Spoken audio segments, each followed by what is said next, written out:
and stuff. But when I was first writing this one joke, I remember like I said the word dyke in it. You know, I was like, it's a joke about going on a Melissa Etheridge cruise. And I talk about, yeah. And I say, you know, and then a bunch of lesbians rolling up on the ship with power tools in their carry-on luggage, you know. And I say a bunch of dykes rolling up on the ship with, and I remember, you know, I'm like, is that not politically correct, or is it okay because it's coming from one? You know what I mean? Right. So, but yeah, but I think, you know, like, look, I'm not the comedy police. My thing is like, if anything, this is how I see it. If this is your world, you are okay. I'm not a lesbian. Okay, I adore penis. Like that is like, right. It's not even that. Like I'm attracted to men. Like I've identified as a heterosexual female. You know, but I can be me without putting anyone else down. Like, right. You know, whatever. But my thing is like, I love it when comics come from a different point of view because, and especially when they show me a different world, like I don't know that world. So you're introducing me to this other world. So yes.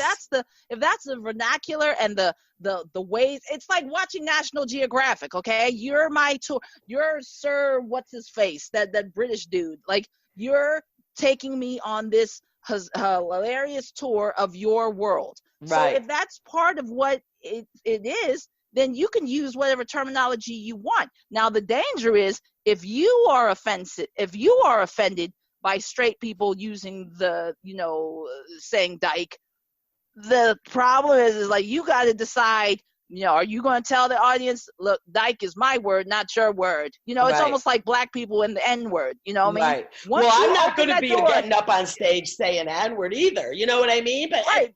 Well, this is the thing. There are some white comics that have, and there are some white comics that admired that white comic for saying the N-word. And I'm talking about locally in the last XYZ years. Right. I remember. But is it funny? I mean, is there a point, or is it just? Well, that's the thing. And then there became such a brouhaha because it's like them not understanding why some black comics or some black audience members would not be cool with that. If it's funny, then yeah, you might get away with it, but you're always going to have a percentage of the audience who's not going to be cool with it. Same thing with the you know, saying dyke. You know, there's going to be some lesbians or some straight people who are going to be offended by that. But I think that they will respect what you're saying if you're saying it in such a way that you're just not like throwing it around, unless that's the purpose of the joke where you're throwing it around because you want to throw it around. Exactly. So that was the thing. So I had when I was working on this joke, it's a story joke, and I would go up at open mics and I would say a bunch of lesbians rolling up, and then I would get off and they're like, why did you say lesbians? Like some of the younger straight you know, and I'd be like, I don't know, because I wasn't. And they're like, no. Like say dyke because it brings it home, like that, like you up there, you know, right?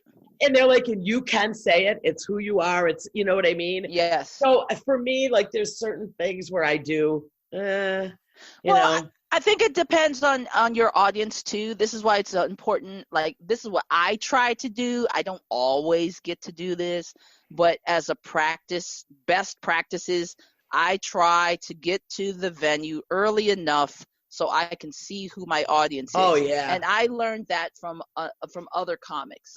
Because if you see that most of your audience is going to be the blue-haired crowd, as in blue-haired retirees. Yeah, I won't even tell any of those jokes because they're not going to get them. But yes, right, exactly. But you never know. They might be hipper than what you like give them credit for. So, you know, it's kind of like, when you're doing comedy with that audience, it's like you are doing a dance, okay? I compare it with a dance, okay? Yep. You go to a dance, you ask someone to dance with you, you're not shoving your tongue down their throat, you know, during those first couple of moments of slow dancing, because you don't know them. Like, you know, maybe you got to ease in on it. Maybe you got to like hold them at the shoulder, then gradually put your hand on their butt. Like maybe that's what that audience is like.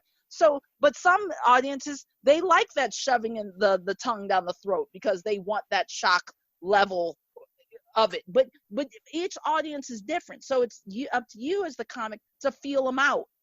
I'm not saying you got to do every it has to be softball humor the first couple of jokes. You don't have to do it that way. Right. In your own way, you find out what they're into, and you never know, that blue-haired crowd, you might throw in a couple of like lesbian jokes and be like, oh, because some of them might end up laughing, because even though there might not be lesbians, they might have a son or daughter or sister who is, Right. And then that's when you can really start having fun with them. Like, oh, I didn't realize you guys are into this. You know what I mean? Like, so, yeah, it's just a dance. You got to ride the wave, wave. But, being 2 years in, that's all stuff that I've had to learn. And, I got to tell you, though, the Florida, you guys are great, man. You guys are great. That. Like my material. And I'm over in there, and I'm like, it's a struggle because of politically, like, you can get away with that shit down here. It's so there is, you're right, there is, a bit of a difference. But I have done, the lesbian stuff in front of the primarily lesbian audience, and it went well. But, again, I've got more in my pocket now than when I started, so I can like change my jokes as I'm going. Yeah, I mean, if the crowd is like, then I'll like switch over and do more of like material about my kids if I notice there's a lot more people with kids. Yeah. Right. I mean, the thing is, I think that it's important to like, show range. Mm-hmm. I don't want to say though, well, let me walk that back. What I mean is that you want to have stuff that is appropriate for that audience. Right. I'm not saying turn into Mickey Mouse. That's not what this is about. Yeah. But, like, look, you don't want to be the person that gets thrown off because, the Archbishop of Canterbury has walked in. Like, you don't want to be that person that, like, doesn't know what to do. Like, you should still be able to ride that wave. But at the same time, one of the things I had to learn a couple years ago, I remember having a friend of mine, not a comic at all, fan of comedy, not a comic. But he was like coming from the corporate world, very, very corporate, where like he sometimes was not the most liked person. Right. And I remember having this conversation. This is when I was kind of like going through my own thing about stuff. And he's like, why do you have to have people like you? Why is that so important for people to like you? And what he meant by that is that, there was a phase where I kind of went through this like, we try, maybe it's also a woman thing too. Like we're taught to not rock the boat. You want to please your parents. You want to please your teachers. You want to please your boyfriend or girlfriend. You want to please your boss. You want to be the good girl. You want to, and I'm more of that person. But then again, this came also with age where I was like, yeah, you know what? He's right. Like, I don't have to be liked. Like, I want you to like me, but sometimes, you don't want to give off the air of desperation. I don't think I was desperate, but I think that there was times where, when I look back, the times where maybe my set wasn't hitting is because I didn't feel confident, and a lot of that confidence is because I wasn't sure if they were going to like me. Right. And it's not about them liking you. It's like they will like you because you're going to present what you present. And I always go back to my analogy, which is that carrot and raisin salad. I believe that because I like buffets. I'm a big fan of buffets. I'm very sad that because of coronavirus, you can't get nothing. Can't get nothing. All the buffets in Miami-Dade County have been shut down. So this is the deal. Okay, I go to buffets and I always look at the carrot and raisin salad and wonder, why is that dish on here? Because I think the mere idea of it is kind of gross to me. Like, I don't understand why that's on there. But I've come to understand there's enough people who like carrot and raisin salad that salad is always on the fucking buffet. So, comedy is like a buffet, all right? There's room for all of us, okay? There's room for all of us. This is the endless golden corral, the endless Chinese buffet, okay? There's room for every single dish. What you have to do is make sure enough people like your dish that it stays on there. Now, look, you might not be mashed potatoes. Everybody can't be mashed potatoes. People get the mashed potatoes. Sometimes it's too starchy. People are like, why are you even wasting your time putting mashed potatoes at the buffet? You could get that crap at home. But there's some people, they fill up their stomach. They want to waste their $15.95 on putting a whole bunch of fucking mashed potatoes on their plate. Some people are mashed potatoes. Some people are steak, okay? I've saved up my calories because I want to splurge on this steak, okay? You got to figure out what dish you are. You could be that dish that people are like, I don't like this type of dish. But there's enough people that like you that you will have the career. Like, okay, so maybe this is not the perfect 1,000 fans, Malcolm Gladwell, 10,000 hours, 1,000 fans, whatever. But this is basically what I'm saying. You got to be that carrot and raisin salad. Like, enough people like you that you stay on that buffet all the time, and that's how you'll have a career. So whatever those people like, whether you be PC or non-PC or whatever, fuck all the people that are going to be offended about that stuff. Because in truthful terms, if you look at the room, 30% of those people aren't going to like you anyway. It doesn't matter what you do. They are going to hate you, and you are not going to change their mind, okay? 30% of those people are going to love you, okay? They can't wait until you say some stuff. Then there's 30% that are ambivalent. They don't give a shit, okay? They're like, they could go either way. Then there's 10% because, look, I'm not a math major. They're probably hooking up at the bar. They don't care. But it's your job to keep those 30% people loving you. And those 30% people that are ambivalent, it's up to you to win those people over. They're going to see those 30% people who are having such a good time. They're going to want to join those people, okay? So if you think of it that way, like you got 10 people in the audience, 3 of those people, can I walk away with 3 of those people being my fans?